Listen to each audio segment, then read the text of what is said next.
Let's bring in the folks that will take us through this hour each week. Community-wide, this is kind of cool. Let's bring in first. We'll bring in Jay Stoll. Jay Stoll, what's happening, man? How are we doing this morning, buddy? It's good. We survived Saturday night in Lincoln. We sure did.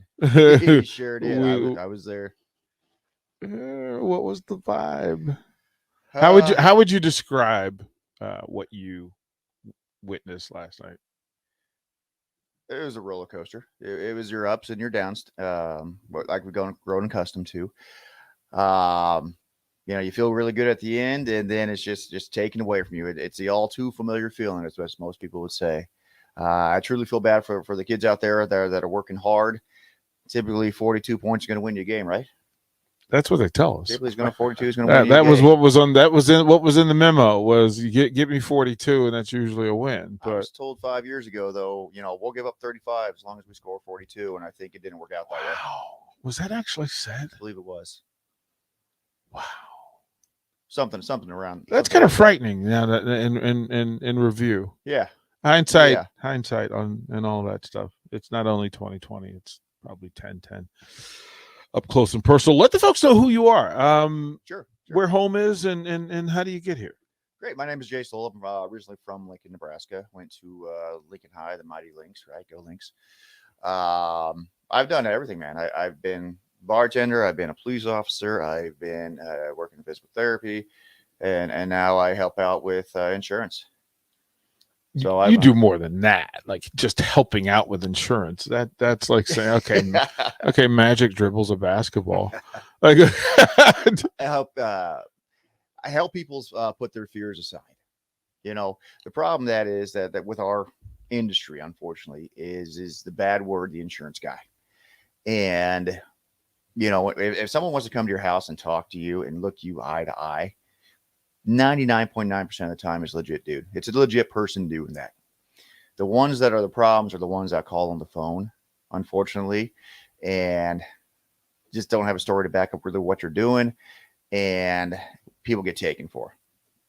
And so what I've come to realize is so many people want something to believe in. And when I'm talking about people, Derek, I'm DP. I'm talking about, 60, 65 and older, Medicare, going on Medicare. They want something to believe in. They want someone they can trust. They want someone that, is known and can put them in the right situation. What they don't want is they don't want to be that one person that got taken. They don't want to be that one person told by their friends and family, hey, you shouldn't have done this. See, I told you it's a scam.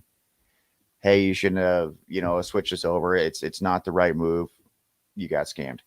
And so people truly want to be served. People truly are in pain. They truly are in fear.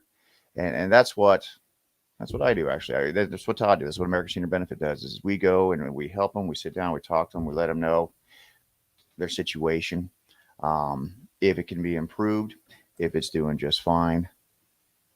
Yeah, man. Fair. Todd Riley, introduce yourself, kind sir. Good morning. How's everybody? Been doing this a long time. I grew up in north central Iowa. Right out of high school, went in the Air Force, did 4 years in the Air Force, ended up in Omaha. Got out, went to use a GI Bill for a year at UNO, and quit my junior year to do this. And that was 31 years ago last month. So I've been taking care of folks for a long, long time. Wow. So what lands you here and what keeps you here? What I like about American Senior Benefits, how I ended up there. Actually, I had some very good friends of mine that were already at this company, and they called and they said, man, it's the best of all worlds. And the company motto is putting people back in the people business. And that's whether you're a client of ours or whether you're an agent with us, it's people first. And nationwide, we're in all 50 states now, just about. And that's the philosophy through all of it. And that's what I've really liked. We have over 150, almost 200 companies now that we can represent for people. So we're always going to help them. And we put that first, the help the people first philosophy. From both of your perspectives, it has to be a life mission now. It can't be something that you just do, right? This has got to be important. Correct. It's got to matter. What happened in your life to make you want to take care of other folks? That's a very good question. Well, I mean, I've it's a had thing. It's a thing that, like, if you're out trying to help folks, there's got to be something. Whether it's your family, your community, you were around it and you saw it, I but did there see has to it. be something, right? Yeah, my grandfather, unfortunately, I came along pretty late in the game in my family, so all my grandparents were getting up there in years when I Mm. was still a little kid. My grandfather had Alzheimer's, and my grandmother watched him at home for a little over 3 years until she just couldn't do it anymore, and they had to put him in the nursing home, and they didn't have a ton of money, but he had a pension from where he'd retired and stuff, and it took it all. It took absolutely every dime they had, and that was horrible to see. So then when I got into this career, that was definitely a burning desire, was to help other folks not have that happen. And so then my own parents, it was my mom's dad that had the Alzheimer's, and my mom got Alzheimer's, one of the worst I'd ever seen. But they had taken a long-term care policy. So while it was still obviously hard on us as a family, at least financially, it did not wipe them out, and that was absolutely fantastic to see. Todd, I mean, all the things that you talk about puts you in a space where, one, you're able to help folks, but you also have to cross another bridge, that bridge of trust that Jay talked about. What's the easiest way to get people to sit down with you so that you can tell them the truth? You're exactly right. People have to like you and trust you before they'll share their lives with you. And I think it just does come across that, hey, we're not here just to sell you something. Right. In fact, something I've said for years now is, if we can't help you, we're sure not going to hurt you. And if people are fine where they are, we'll say, congratulations, you're fine where you are, and thank them for their time. So I think the level of caring, we always have to say, don't have dollar signs in your eyes. Don't look at them as a way you make a living. If we look at our clients as, hey, we can help you, we can possibly save everything you work for, like in my parents' case, that just comes across. Jay, through all of it, right? Mhm. Service for the community that you grew up in, right? And if I asked you who a Lincolnian is, how would you describe that? Lincolnian, I like that lingo right there. I'm going to Yeah. use that if you don't mind. Yeah. Hardworking, Mm-hmm. passionate about family, Mm-hmm. passionate about the community, like to help their fellow neighbor.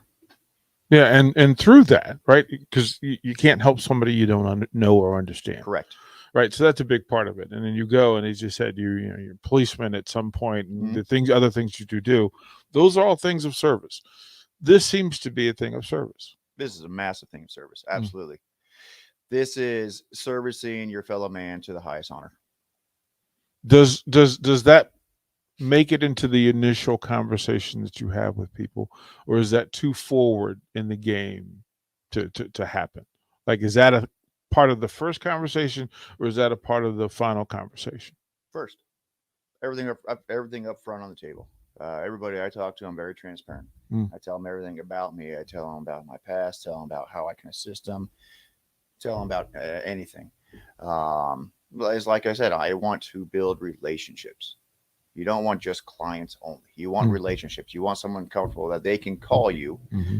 when the worst part of their lives arrives, and that's happened quite a few times. Is this a situation where you have to have this thing in place before the worst happens, right? And so often you're getting people to think about Correct. the lesser thing before. Like, you can catch people in good moments and go, I know everything's good now. Let's forward think here. You're not thinking about today. You're thinking about tomorrow. Case in point, gentleman I talked to 6 months ago, his daughter was there. Very, very nice gentleman. Wanted a final expense plan, and we'll talk a little bit what that is a little bit later on here. And the daughter and him wanted to think about it. And the daughter thought that he was going to go ahead and go through with it. Well, he passed away 3 months later. Daughter calls me up, said, Dad died. What did he take out with you? And that's the conversation I hate having, because then I had to say he didn't do anything. And then I get the question I hate answering, which I can, is, well, what am I going to do next?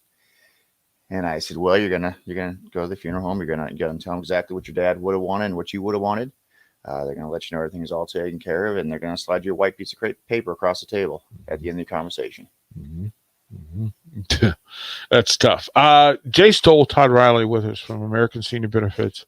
Through all of this stuff, right? You've got to find the people who need you. Like, to let them know. Like, there's no pre-buffer for this. Right? There's not. It's like, wait a minute. There are people, the people in the community may not know that they need you, and then you can help them. Mm-hmm. So when you guys expand your market and open your doors, how do you reach the people that you need to reach? We have several ways of doing that. Obviously, the best is word of mouth. Mm-hmm. You know, are the people that we take care of, and like I was saying earlier, when we say if we can't help you, we're not going to hurt you, and we leave, we get a ton of referrals from those people. But also people who you've helped. Oh, of course, yeah. Even, yes, very much so. You know, you should see my brother. You should go see my sister. They don't have anybody taking care of them. So referrals and word of mouth is huge. But we also for people that work with us, it's not just, not putting this industry down, but we're not the vacuum cleaner salesman where they go door to door knocking. You know, we spent over $120,000 last year on mailings and telemarketing and things like that to see if people are interested. They mail something back to us, or they give us a phone call back, and then we reach out to them. Well, curiosity is required. Mm-hmm. And I think curiosity rather than fear is important. Right. Yep. Right. Curiosity over the fear. Jay, I'll ask you, if I asked you what were one of your favorite family situation stories to tell where you were able to help somebody protect themselves and get in a better spot than they were in? Just this last week, actually, went down, met a nice family. I get in there and I start talking to the wife, and I see this nurse walk in from the front door to the back of the bedroom. And I said, is everything okay? And she said, my husband has multiple sclerosis, and he's in a mechanical wheelchair. And the wife just turned 65, and she has no idea about any of this. And so she said somebody called her up on the phone and just signed her up for a bunch of stuff, and she just went for it. And it wasn't the right fit for her particular situation. Mm-hmm. So I was able to sit and talk with her, and the husband then come out, and like I say, he's completely paraplegic and in a mechanical wheelchair. And he starts telling us, get out, you guys are scammers. And we hear it all the time. Mm-hmm. And I asked him to please join us and sit down. And the wife was surprised. And I talked to her afterwards. She says, because nobody's asked him to join us. They've always seen him as, kind of a nuance. And I said, absolutely not. I want him to be part of this conversation. He is your family, isn't he? Mm-hmm. And so she agreed to that. And we start talking. I get to tell him my story about, where I came from and what I do. And 5 minutes later, he's very appreciative of everything we did. It's throughout the course of the show, the course of weeks, what I see is happening is sharing more of those stories. Mm-hmm. Those stories have to be shared and amplified, because it will resonate with people that it's not the other people. Like, nobody thinks the things that are happening to them are about them. And it'll be interesting. Todd, how do you what's the outreach? Like, how far does this expand for you? You talk about Midwest, but for Lincoln, is there enough people who are trying to help people to reach all the people who need to be reached? Unfortunately, no. We have an office here. We have an office in Kearney, and other places around Kansas City, Shenandoah, Omaha. But we definitely would love to have more quality people come that have a servant's heart and work with us and help these folks. You said that, you use that phrase that quite often is an identifier for me. So a servant's heart. All right. Define that for me and define that for listeners. Putting other people's needs before your own, not coming in, I'm going to make a sale. Come in thinking, how can I help Bob and Mary? And again, that comes across. You'd asked that earlier too about the like and trust. If if they know, what's that old saying, that people don't care how much you know until they know how much you care. Yeah. And that really, really comes into play in this career. Yeah. And that's why we've been able to take people from a lot of like police officer, nurses, teachers, because they have a servant's heart usually. I was going to say bartenders, but that might not be. well, you would think bartenders. You have to be a therapist as well. You really exactly do. I can tell you that from my bar days. I can tell you that a lot of that. Hey, I got somebody you need to talk to. There's some stuff going on that you need to do that. So from an outreach standpoint, when you start to identify what's required, then how do you get to the who, right? How do you go out and find enough people to cover and scan this entire community? Jay, how does that happen for you? Well, like Todd said, word of mouth, number one. We go at Indeed.com as well. Mm-hmm. But like I said, what we're looking for is people that want to work hard mm-hmm. and then be rewarded for their work. I've always had a 401k job. Mm-hmm. I absolutely love this job mm-hmm. because I have a son in high school. I have a daughter that's a first grader. Todd can attest this. If I needed to go watch my son when he was playing baseball in summertime at a 1:00 game, mm-hmm. go have a good time. Mm-hmm. You know, it's what I really love. I don't have somebody telling me I'm worth 1 to 3% every single year.